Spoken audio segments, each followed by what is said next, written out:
Hello friends, good morning. સ્વાગત છે તમારું આજના વ્લોગ્સમાં. બધાને વહેલી સવારના જય સ્વામિનારાયણ, જય શ્રી કૃષ્ણ, રામ રામ. તો બધું કામ પૂરું થઈ ગયું છે અને હવે હું જઈ રહી છું મંદિરે. તો ત્યાં પ્રદક્ષિણા કરીશ, દર્શન કરી અને પછી આપણે પાછું કામ ચાલુ કરવાનું છે. સારું, ચાલો તો આપણે મંદિરેથી આવી ગયા છીએ અને રસ્તામાંથી આપણે ધાણા ભાજી, આદુ એવું બધું બી લઈ આવ્યા છીએ. કારણ કે જો માર્કેટે જવાનો સમય ના હોય, માર્કેટ છેટું હોય, એટલે અહીંથી શાકભાજીની રેકડીઓવાળા આવે ને એટલે એની પાસેથી લઈ લેવાનું થાય. એટલે લઈ અને મને એમ થયું ચાલ પહેલાં લઈને ધોઈ અને સૂકવી દઉં, એટલે પછી જ્યારે યુઝ કરવો હોય ને ત્યારે કદાચ ઉતાવળમાં હોઈએ તો ધોવાય નહીં તો ચાલે.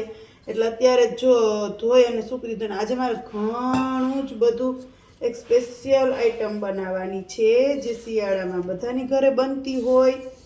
પણ એ શું છે, હું કેવી રીતે બનાવું છું, એ બધું તમારે આજે જોવાનું છે.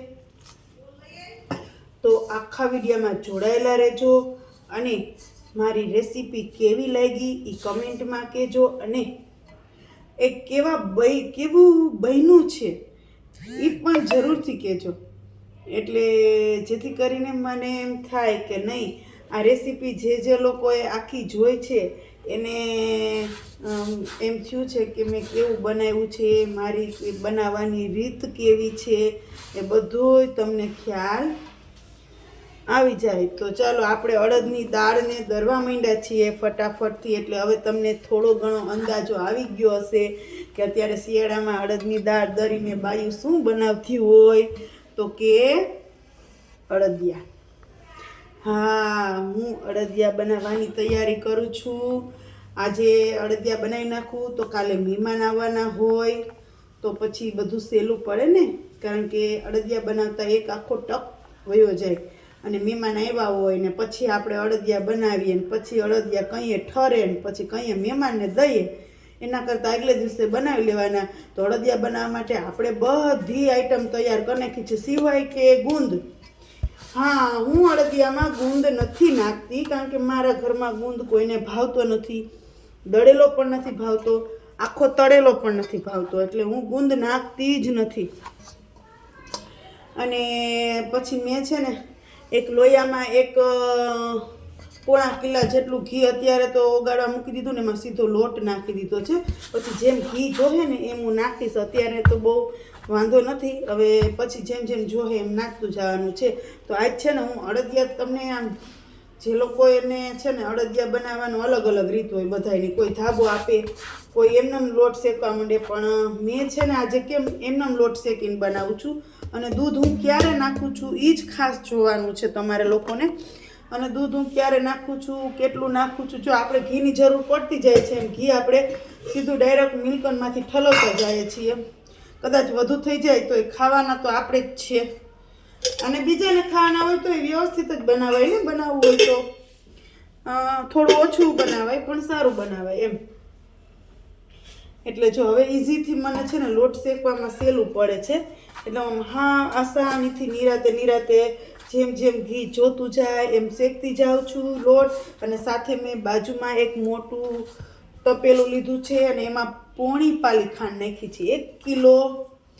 1 કિલો અડદનો લોટના અડદિયા કરીએ ત્યારે પોણી પાલી ખાંડની ચાસણી લેવાય. એટલે એ અડદિયો તમારો ના તો મોરો થાય અને ના તો અતિશય મીઠો થાય, જે મસ્ત માપનો થાય, જેથી ખાવાથી મોઢું પણ ન ભાંગે અને તમને કોઈને એમ કે અતિ ગળી વસ્તુ ઘણાય ન ભાવતી હોય. એટલે છે ને 1 કિલો અડદિયા જ્યારે બનાવે ને ત્યારે પોણી પાલી ખાંડ નખાય.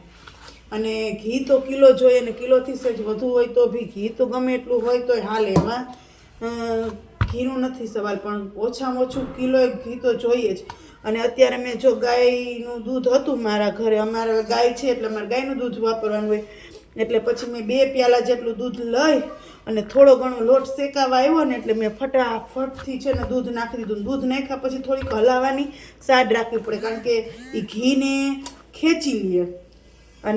અને પાછું મેં ઘી નાખ્યું છે, કારણ કે આપણે દૂધ નાખ્યું હોય ને એટલે એ ઘી ચૂસી લે ઘડીક વાર, એટલે તમારે પાછું થોડું ઘી નાખવું જ પડે, નહીં તો તમને હલાવવાની ના મજા આવે અને નીચે છે ને એ લોટ બેસી જાય. એટલે મેં ઘી નાખી અને પાછુંથી સહેલાઈથી હલાવી શકું એટલું મેં પાછું ઘી નાખીને હલાવવાનું ચાલુ કરી દીધું છે. અને જો એકદમ લોટ ફફઈ ગયો છે, સરસ મજાનો થઈ ગયો છે એક સરખો. આ દૂધ નાખ્યા પછીનું છે પ્રોસેસ.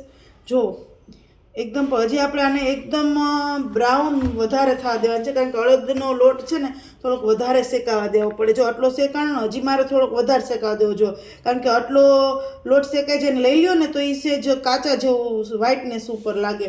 અને અહીંયા આપણી ચાસણી જો ધીમે ધીમે આવવા માંડી છે, થોડી ઘણી ઓગળી ગઈ છે, થોડી ઘણી આપણે આને હલાવી અને કમ્પ્લીટ કરવાની છે.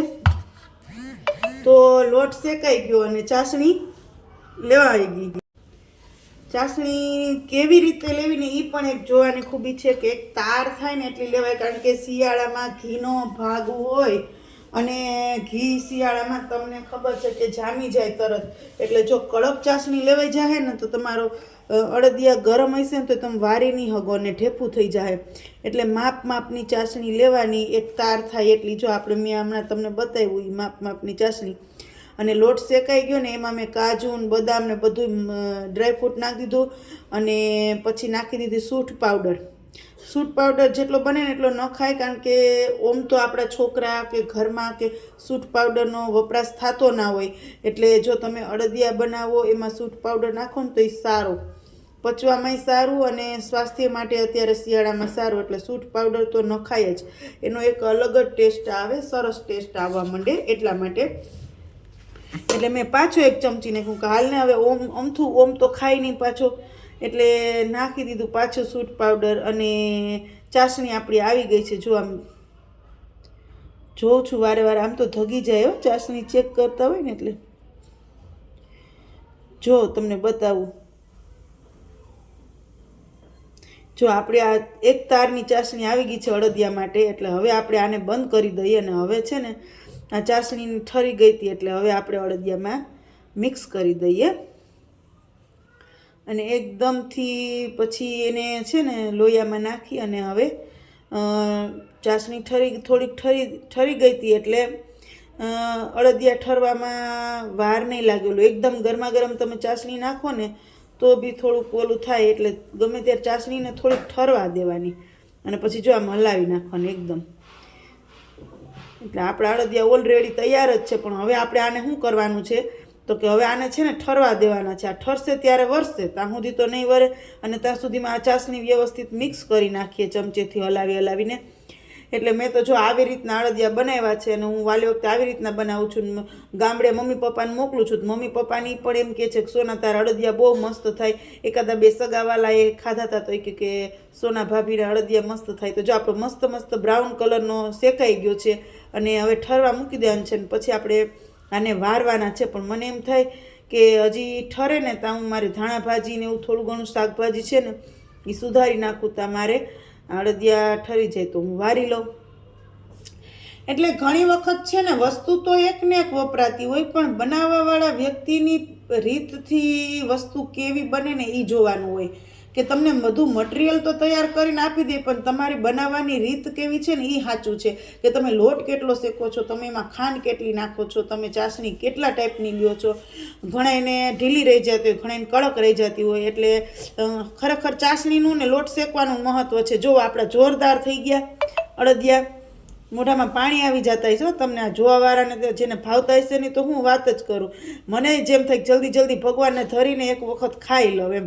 એટલે જો આપણે સરસ ધીમે ધીમે, આપણે બીબામાં વારતા જ નથી, બીબાની અંદર નાખવું ને આપણે આવી રીતનામાં આમ જેવા થાય ને એવા થોડા ઘણા આમ વારીને ભરી લઈએ છીએ. આવી રીતના આપણા અડદિયા થાય છે. જો આમ તો જો આ અડદિયા વરી ગયા છે. હવે સેટ ઠરશે ને એટલે આને ડબરામાં ભરી લેવાના છે. તો તમને કેવો લાગ્યો આ વિડીયો જરૂરથી કમેન્ટ કરજો અને મને કહેજો, એટલે મને ખૂબ આનંદ થાય. જય સ્વામિનારાયણ, જય શ્રી કૃષ્ણ.